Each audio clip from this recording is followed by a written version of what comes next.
Evet, hoş geldiniz. İyisiniz inşallah. Sağ olun, hoş geldiniz.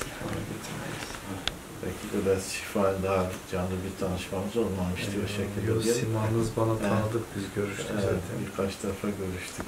Yine Şakir Hocam burada. Samimi'de şu anda Türkiye genelinde bahsediyor.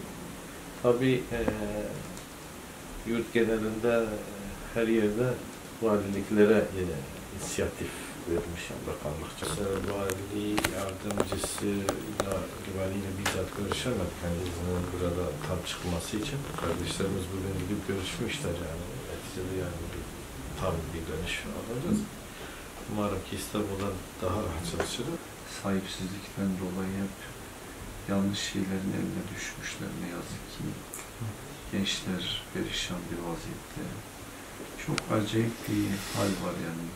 Ne kadar olursa olsun yetmiyor zaten. Şey çok yani gerçekten önümüzde 80 küsür milyonluk bir millet var yani. Az bir şey değil yani. O yüzden ne kadar fazla yaygınlaştırırsa o kadar daha iyi olur yani. Getirdiği faydadır bizim için önemli olan. Onun için çok önemli. Yani kesinlikle yapılması lazım. Yaygınlaştırılması lazım. Daha fazla insana ulaştırarak bu bir gündem de oluşturur Allah'ın izniyle.